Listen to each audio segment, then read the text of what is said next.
Good morning, afternoon, evening, and good night. And as you know, I always say that covers the whole globe. And that is a stroke of genius from your boy TW. So, what I'm going to do today is I was, browsing YouTube. And I come across this video with Eddie Trunk versus Sebastian Bach. And I'm piqued my interest a little bit because I know they are friends. So I'm like, well, what do they mean versus? So I got to see what's going on here. I do know that they are both of them's egomaniacs. So let's see what's going on here. And let's discuss it. Here we go. Sebastian Bach, who dropped by my studio to promote his new book, 18 in Life on Skid Row. There was a really funny moment that happened that you will hear in this interview. Baz and I have been friends, and I mean, I've known all the Skid Row guys, especially Snake, who I've been the closest with, and obviously those guys have not been together for over 20 years now. And I don't get in the middle of all that. I admit I'd love to see the reunion finally happen. I know it's gotten close and fallen apart and gotten close and fallen apart, and it seems to have gotten close and fallen apart yet again. But Baz and I, we go back and forth, round and round, and I think that at the end of the day, we're both driven by an extreme passion for the music and the things that we love, and sometimes we agree on it, sometimes we butt heads on it, and sometimes Baz is just very, very misinformed and doesn't really understand or clearly see things before he reacts to things. And in a nutshell, really funny thing happened. You do the same thing, Eddie Trunk. Because Sebastian's book comes out, and he's doing drama queen right there. And I had a caller call into my radio show, and they said, "Hey, aren't you, you and Sebastian? I mean, when Axl Rose came on your radio show, wasn't that on your show when Sebastian was there and all that?" I go, "Yeah, of course. It was one of the biggest things that ever happened." You know, and what people are talking about is, I don't know, back 10 years ago now. I guess it was 10, 11 years ago. Axl Rose walked into my radio studio and did his first radio interview in like 13 years. Hold on, let me. If anybody knows anything about Eddie Trunk, I like the guy. He flies the metal flag high. But everything he does, he says is legendary. He can fart and act, he says, this is legendary. No, everybody doesn't think that the interview with Axl Rose was legendary. I mean, it was cool. He hadn't been interviewed for a while. I think he said 13 years. It was cool. But it wasn't legendary. God! Stop saying that, Eddie. Nobody cares. Let's go. Let's go on with it. And hung out with us all night. And it was huge, huge news at the time. Jericho wrote about it in his book. I wrote about it in my book. Scott Ian was there. I mean, everybody who was there has written about it. I got to say something else, too. This thing with the rock books, all these rock stars putting out. I didn't know rock stars, that most of them didn't even graduate high school. Most of them didn't even go past 8th grade. Now we got a bunch of fucking rock star authors. Stop writing books. We already know what happened. You guys fucked about 10 million women and done a bunch of drugs. And a couple of you, the band members, died once or twice. Same thing, every book. All right, let's go on with it. So Sebastian was at the center of all that. And when he ended up writing about it in his book and mentioning it, he never mentioned it happened on my show or me by name. He just wrote something like, even the DJ was surprised or something when Axl walked in. Now, normally that's not a big deal, but... You guys see where this is going? Eddie Trunk's butt hurt because Sebastian didn't mention his name. Shit. Don't you get enough praise, Eddie? Damn. Shit, man. I've known the guy 30 years. The fact that he and I have, I've done so many things with him over the decades and that we've known each other for so long... It was just, you could tell it was by design that my name was left out intentionally. It was just very bizarre. And these guys, this Sebastian Bach, this guy's a rock star. Kiss. Eddie Trunk's always down on Kiss, always talking, smack about Paul Stanley and them. These guys probably don't, Eddie Trunk doesn't run through their mind every second of every fucking day. He's acting like these guys got these big grand conspiracies to not, he didn't mention my name in his book. There must be a reason why. No, he just didn't, he probably forgot your name. Shit. But no one could figure it out. And a couple people called me at my radio show and said, hey, what's up with that? I said, I don't know. I have no issue with Baz. I don't know why you would, work around using my name. course, there's no issue. It's not like I'm somebody that people You're don't not know an in issue. that world. I'm synonymous with that story. It happened on my show. It's a legendary story. So it just seemed really weird, right? And it seemed weird to people reading it because they called me and asked me what I thought about it. And Baz turns out, and this is, as you'll hear this all unfold in this interview, but he's such a nut job that when he was writing that chapter of the book, he bought, I guess, my first book, which has Skid Row in it. Now, in both... If I got, like, adult ADD, so I'll never be able to do it. But anybody out there watching this, if you think about it, count how many times Eddie Trunk says my book, my show, my. Everything's about him. This guy needs attention like fucking Richard Simmons wants to eat some fucking cake or something. But Richard Simmons can't eat the cake because he's trying to sweat to the oldies and shit. And that's his job. But he'd like to fucking eat some cake, don't you? All right, now, let's get back to books. Essential Hard Rock, Volume 1 and 2. If you don't have the books, they are band by band. They're laid out. Each chapter is a story about a different band that I know.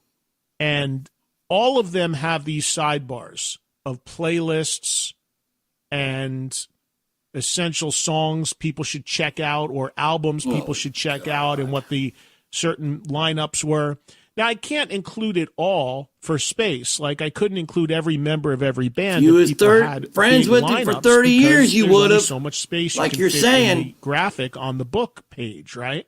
So, in either of my books, if you read through them, none of them include albums or releases of any kind that didn't come out under the name of the band itself. Meaning, here's an example. Meaning, in the Guns N' Roses section, you will not see listed anywhere any of the albums by Slash or Duff or Izzy or Steven Adler. None of the side bands. Only stuff that came out under the name Guns N' Roses. That is uniform in both books across the board. This lunatic Baz misread the book, didn't understand that, never asked me about it, and held a grudge because he thought that his solo records should have been included in the rundown of albums that I listed next to Skid Row in the... If I was him, I would be holding a grudge about how you're talking about him right now.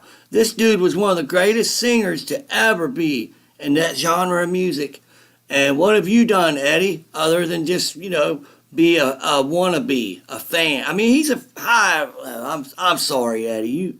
I do like, what you do for metal and stuff, but goddamn, you're always whining and crying. Shut the fuck up. Damn. Section. So as a retaliatory strike, he intentionally left my got me name all choked out of up. the chapter that he wrote in his book about the night he got Axl Rose to come into the studio on my radio show. This is classic Baz. This is hysterical. And the revelation happens during this interview. And it's just priceless stuff. And it's just so funny. So it's become a running joke between us because if he texts me, he'll sign it just the singer, because I was busting his balls saying you'll just be the singer now instead of the radio guy. And you'll hear how it all, that's the backstory. You'll hear how it all unfolds and the awkwardness of it during this interview coming up. This is the Eddie Trunk Podcast. Get to it. Dude, I have to say, Sebastian is a nut. That he's as much of an egomaniac as Eddie Trunk is, but he's got a right to be. He's got some talent. There was a mistake in the book with you, okay? And I wasn't even going to get into this because I know you got a lot of stuff stuff to cover. You was. I have to explain what happened. And I have to explain my side of it if you're going to explain. But you don't. But there's a whole. Because this is an awkward thing. Okay? But because contrary to what I heard you said on the morning show with Norton, I did not go through the book looking for my name. Turn this up a little bit. Somebody called my show and said, "Hey, that thing when Axl Rose, can you talk about that?" I told the whole story. It's always he didn't find out about it. Someone else told him. That dude was all up in the media trying to find out what they say about me. I still haven't read Shut it, the fuck up, dude. I didn't put you down or anything. But hang on. No, I have to. Oh yes, you did. Why that happened? Okay, we had a deadline to meet. Okay.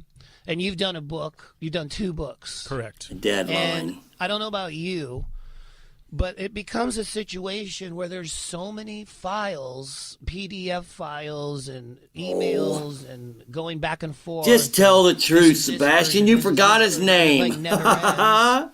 And because you wrote this yourself. Yes, I did. You didn't have a writer, which is big. It's it's 450 pages. Now he's gonna kiss his ass a little bit. But I mean, it's a big undertaking for you. Yeah, it took me 4 years. It's a big undertaking for anybody. We all love these rock books, but a lot of them are just a guy being interviewed and then a writer basically writes the story, and it's not even their voice. And having known Baz for 30 years, what? I didn't know that. I'll never buy another one. Which is great. I ain't gonna buy another one anyway. They're all the same. I got lost in a PDF file. No, I'll tell you. I'll tell Dirt you. by Motley exactly Crue. What happened. The first one is probably the best one. one. Audible book, okay? Because I read this and I did that, and I wrote multiple versions that was always being updated and this and that, and when we had to make the deadline, the HarperCollins says, okay, here it is. Here's the final version.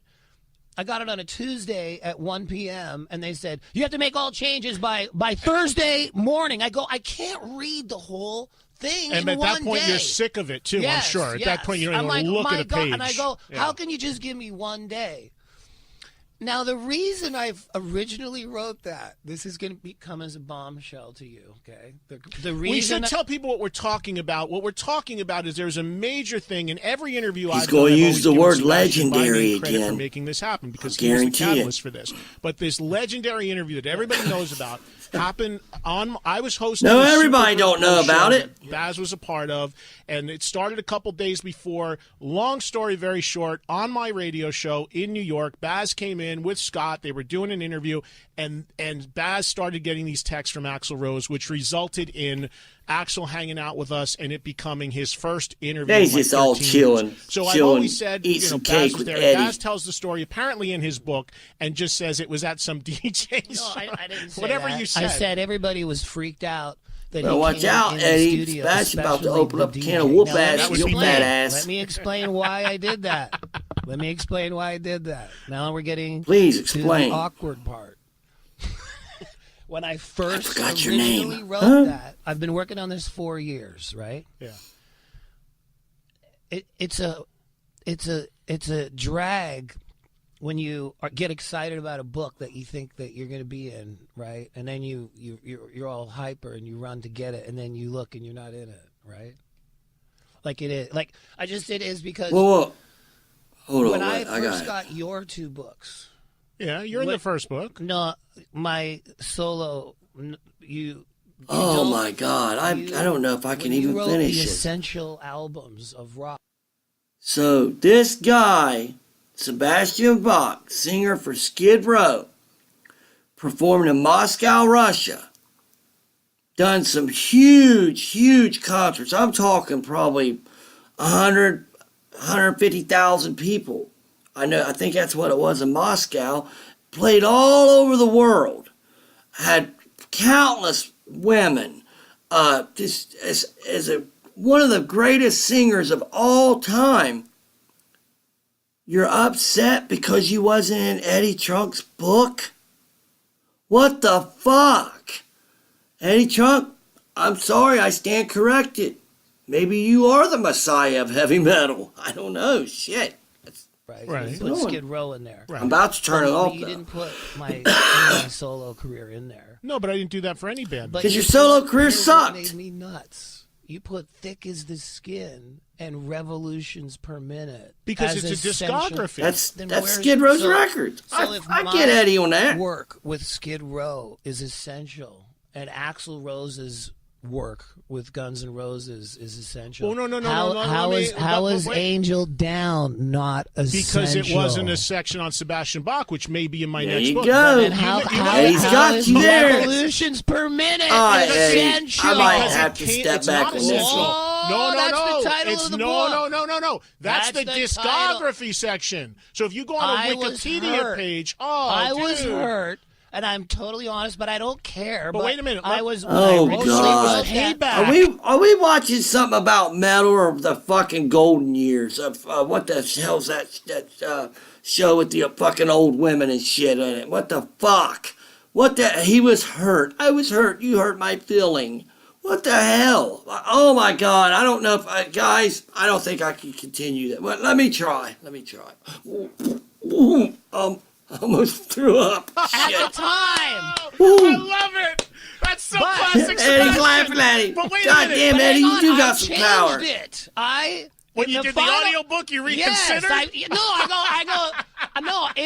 You have didn't the change last it? PDF of the book where I put your name in there, and you're my buddy. But wait a minute, when I originally... You were mad. I was like, fucking... Fuck that guy. But I was tweeting you then, too, if you remember. He was tweaking. Was really he's hurt. But wait, you read it the wrong way. But then I got your second volume, and you had Miles Kennedy and Slash and all Yeah. But no, I didn't have Yes, I you didn't have, did. hold on, Baz. I didn't have Alter Bridge records listed in the Slash section. All right, I can't even I didn't have finish Joe it, Perry guys. Project I'm sorry. records listed in the I Aerosmith can't section. finish it. I didn't But have, I am going to leave you with this. That right there to me is amazing. Eddie Trunk, I stand corrected. You're the man. Sebastian Bach, if that's what was on your mind, let me run, like you said, to the store to get Eddie Trunk's Essential Hard Rock and Heavy Metal or whatever it is, after you have played all over the world. Like I said, Moscow, Russia, I mean, probably countless countries. It's to me, this is a shocker. And that was what was important to you, to be in this fat ass's book. Incredible. I'm astounded. People, I can't finish it. I can't do it. Because I have to puke. I'm out, people. I'll see you next video, though.